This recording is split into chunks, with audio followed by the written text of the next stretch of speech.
Hanggang ngayon ay laman pa rin sa mga usap-usapan sa ilang social media platforms ang balitang hiwalay na ang celebrity couple na sina Catherine Bernardo at Daniel Padilla dahil sa young actress na si Andrea Brillantes.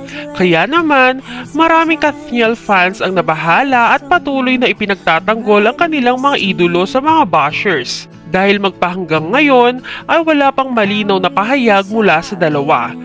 Ngunit naging malaking pahiwatig ang pag-unfollow ni Catherine kay Andrea noong November 17. At kinalaunay, si Andrea naman ang nag-unfollow kay Catherine. Noong November 21 naman, ay nabuhayan ng loob ang Kathniel fans nang nag-reply si Daniel Padilla sa isang fan account, kung saan sinabi nito na, "Relax na kayo aming mga Kathniels, tama na ang pagbabahala, tama na ang pag-aalala. Breathe, ako na ang bahala sa lahat." Dagdag pa nito sa huli, "Mahal namin kayo sagad." Maraming netizens ang hindi lubusang naintindihan ang mensahe ni Daniel, ngunit may mga ilan ang nakapansin na may mali talagang nangyayari sa Kathniel. Dahil pwede rin namang diretsahin sabihin ni Daniel na maayos ang lahat at fake news lang ang kumakalat na issue, ngunit mas pinili nitong sabihin na siya na ang bahala sa lahat.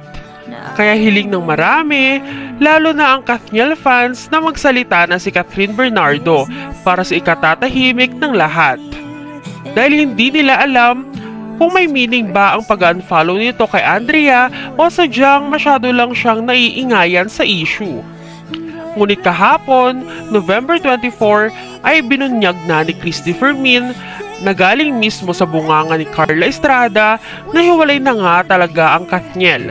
Sa katunayan, ay hindi na din umano nagpunta si Catherine Bernardo sa birthday celebration ni Carla. Hindi man tukoy kung ano talaga ang dahilan ng hiwalayan ng dalawa, ngunit kumpirmado na ito. Sadyang hindi lang nila inaamin sa publiko dahil sa kanilang management na pilit pinoprotektahan ang kanilang mga career. Sumunod namang nagsalita si Carla Estrada at sinabing walang katotohanan ang sinabi ni Christy Fermin.